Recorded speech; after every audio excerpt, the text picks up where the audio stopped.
مضبوط کرنا ہوگا، اپنے رشتے کو مضبوط کرنا ہوگا، تب جا کے ہم دنیا آخرت میں کامیاب ہوں گے۔ تو پہلی بات یہ کہ اپنا ایمان عقیدہ درست رکھیں، اس تصور کو مزید اپنی زندگی میں داخل کریں کہ اللہ کی ذات ہے اور اللہ دیکھ رہا ہے۔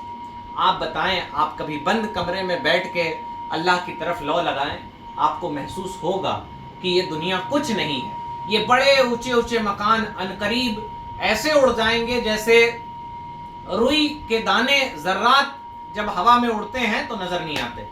یہ بڑی بڑی عزتیں، بڑی بڑی دولتیں، یہ سب کچھ ختم ہو جائے گی، اور عنقریب ہمارے ہی رشتہ دار ہمیں قبر کے سپرد کرائیں گے۔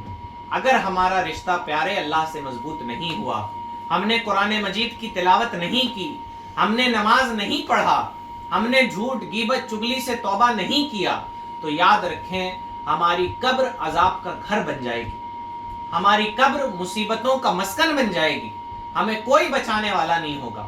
آپ کی کوئی اولاد جس کے پاس دنیا کی سپیریئر ڈگری بھی ہوگی، وہ بھی قبر میں آپ کی مدد نہیں کر سکتی۔ تو ہمیں اپنے اعمال کا جائزہ لینا چاہیے، اللہ سے اپنے رشتے کو مضبوط کرنا چاہیے۔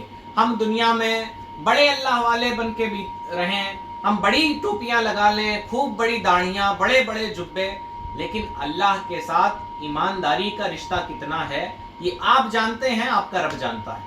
تو ہمیں اخلاص کے ساتھ، ایمانداری کے ساتھ جو زندگی ہم نے غفلت میں گزار دی، اللہ بڑا کریم ہے، اسے معاف فرمائے گا۔ ہمیں اپنی بقیہ زندگی نماز، قرآن تلاوت، اللہ کے ذکر، کلمہ درود پڑھتے ہوئے گزارنی چاہیے۔ اور تیسری اور آخری بات کہ ہمیں اپنے اخلاق نہایت اچھے رکھنے چاہیے، ہمیں اپنی ذمہ داریوں کا احساس ہونا چاہیے۔ مسلم علاقوں میں مسلم بچے اخلاقی طور پر نہایت پستی کا شکار ہیں، جبکہ فرمایا گیا اِنَّكَ لَعَلَىٰ خُلُقٍ عَظِيمٍ۔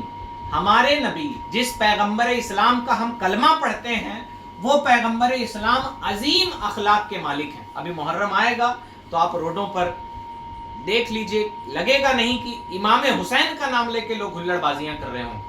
ہم آپ اس کے شریک بنتے ہیں، ہم آپ اس کے تماشا بین دیکھنے والے بنتے ہیں۔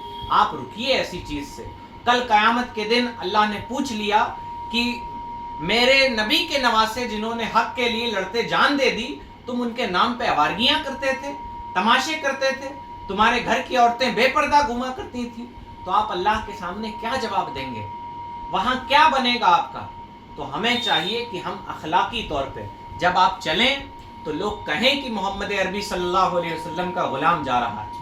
آپ کے رنگ ڈھنگ سے، آپ کے چال سے، آپ کے رویے سے، آپ کے لباس سے اسلام ظاہر ہونا چاہیے، آپ کی باتوں سے اسلام ظاہر ہونا چاہیے۔